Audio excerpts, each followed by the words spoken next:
Greetings internet and happy Sunday. Today I'm going to be talking about living in student accommodation. Originally the video was just going to be about budgeting. Like I said on Wednesday, I thought it could be a little bit boring, so I've kind of decided that I'm going to just talk about living in accommodation because that includes budgeting and it includes other more interesting things. Within the first 6 weeks of me being here at university, I decided that I wanted to change rooms within my accommodation. I was just not really getting along with my flatmates and they decided to start smoking and doing drugs in the kitchen, like specifically when I was trying to make my dinner and things, and it was just quite a disgusting environment to be in, so I just wanted to move. And within 3 weeks of me emailing to reception saying that I wanted to move, I had moved and I'm now in maybe an even crazier flat than before.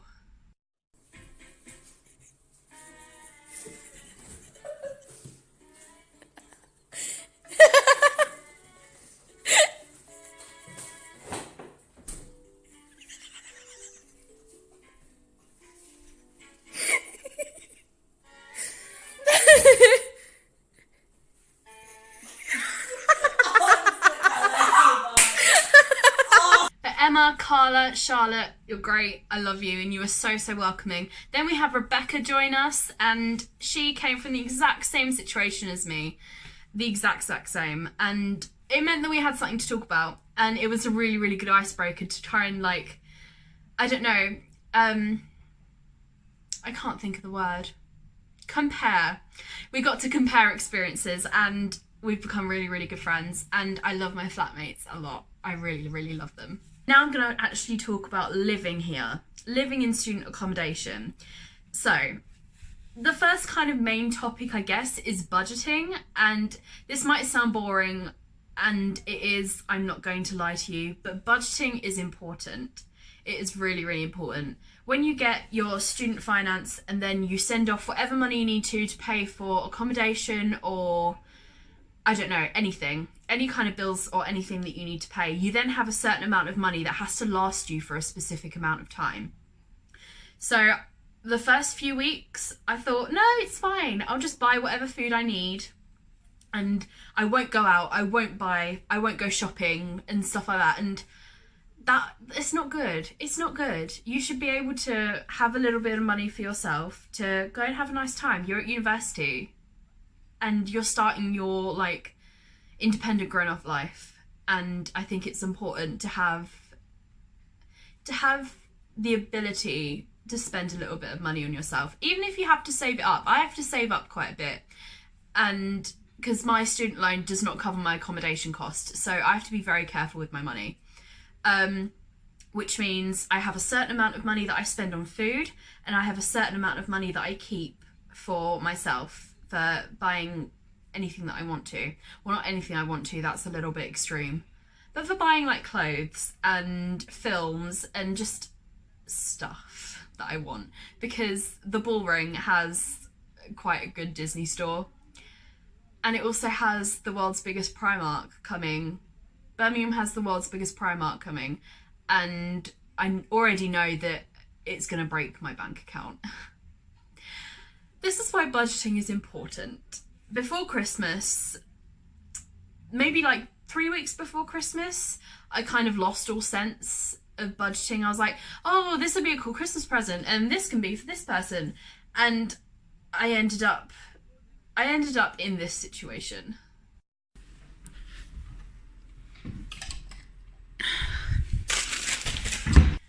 Mum and Dad, if you're watching, if you ever see this video, I am joking. I was not living on one packet of noodles for a week.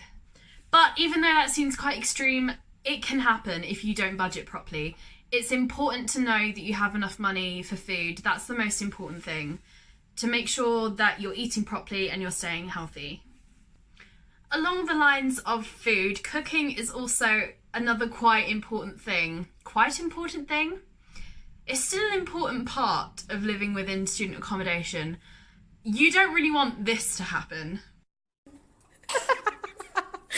Is it on fire? Like, seriously, is there fire in there? What the hell? Popcorn's gonna fall out. I don't really care, it's okay. Wait, careful, you don't want to disrupt on the, you don't want to go against the window contact.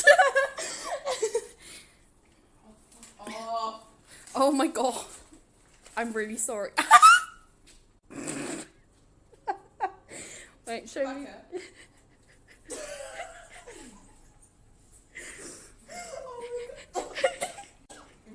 Don't die. Whoopsie. Oh no, this isn't good. Wait, no, it's kind of cleared off in here now. It's just by the window. See, this is what happens when I cook. Like, when I try. we literally just like pop it.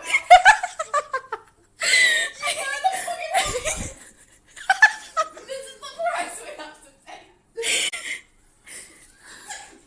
What? Oh, Yeah. Whoops. So I'm going to show you how to cook a very, very simple dish that is very, very inexpensive. I maybe cook it maybe once or twice every couple of weeks, and there's also leftovers, so I can use it for lunch or I can use it for dinner the next day. It's a very easy dish that I think anyone can cook. So it's Saturday night. Technically, if you're watching this on Sunday, this is last night. I am going to show you the little recipe that I cook quite often that's pretty cheap to do and really, really simple. All you're going to need is some chicken or some kind of protein. If you're vegetarian, obviously you don't want to use chicken or meat, so any kind of like protein substitute will work. You need some like a stir fry sauce, I guess, or like one of those stir-in sauces. It can be anything you want really. Some rice, some vegetables. I have frozen vegetables because it's just annoying and it takes a while to cook fresh vegetables, and some olive oil or any kind of oil.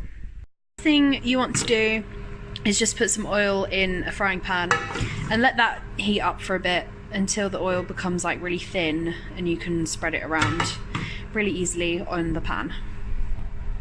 Whilst the oil is warming up, I'm going to measure out how much rice I'm going to have.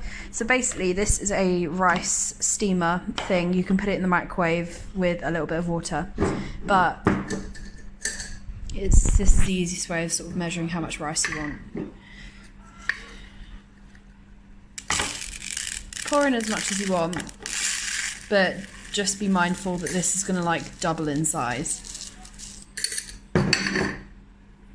If I'm ever like cooking rice and not just using one of those like microwavable 2-minute packets, I always rinse the rice off first. So I just use a strainer and just rinse it off.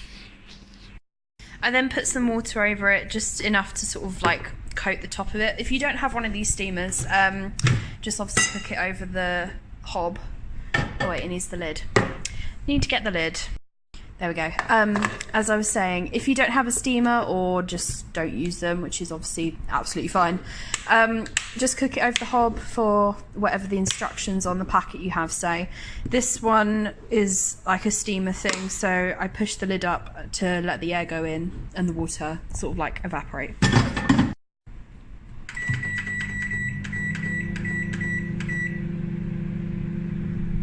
So the oil should be like ready to cook with. I've used a little bit more than I should have done. But then you need to put your chicken in or like your other protein or whatever, just to sort of like fry it off and actually cook it. I definitely cooked the oil for a little bit too long. It's very like spitty and sizzly. And I'm trying not to burn myself. And I'm going to keep cooking this chicken on its own for about 10-12 minutes. I'll do it for as long as the rice is in the microwave. The rice comes out again and I put a little bit more water on it and it goes back in the microwave for another 5 minutes. So it gets a good 10 minutes of cooking time. And it's kind of an easy way to time how long you've cooked your chicken for as well. So my chicken is frying away and the microwave has just gone off again for my rice. So it's usually really, really hot and steamy, so yeah, it's hot. And there's going to be like a massive cloud of steam when I open this. It's everywhere. Basically, fluff this up with a fork, put some more water on top, and put it back in the microwave for another 5 minutes or so. So the rice is done. all nice and fluffy. Also means that this chicken has been cooking for a good 10 minutes as well. So now what I'm going to do is I'm going to cut the chicken, sort of like shred it in the pan, just to make sure that it's all completely cooked through. Now that the rice is done, I can also put these vegetables in. These specific ones cook for 3.5 minutes. So whilst the chicken is finishing cooking and the vegetables are cooking, I've put my rice on the plate that I'm obviously going to eat off of. And I'm going to mix the chow mein sauce into the rice. I've put it specifically on this plate so that when you mix it and it goes everywhere, it will just go straight onto the plate that you're eating it on. Now that the veg is done, I like to pour it into the pan with the chicken just to like combine it and get it all together. And now that this is done, obviously taking it off the hob and putting it onto the plate. You can quite easily obviously just like pour the sauce with the chicken and the veg and cook it like that, but I prefer like mixing it in with the rice. But that is my very, very simple chicken, veg and rice meal. There's obviously quite a lot here, so whatever I don't eat, I'll just put in a plastic tub, put it in the fridge, and it should be good for a couple of days. So yeah, that's my little recipe. This meal kind of just proves that cooking really like isn't difficult. I made this recipe up completely on my own. And it's really not that difficult. And you're still eating pretty healthily. It literally only took me 15-20 minutes to make. And it's costing me a lot less than if I ordered a takeaway. So yeah. Thank you everybody for watching this video. I hope you enjoyed it. Please give it a like and a subscribe if you did. If you have any questions or you related to anything in this video, then please put it in the comments down below. I will see you on Wednesday for the kilo sale and I am very excited about it. I've already been and I've already got all of the things that I've bought and I'm excited to show you what it was like and what I bought at the same time. So I will see you on Wednesday. Bye everyone.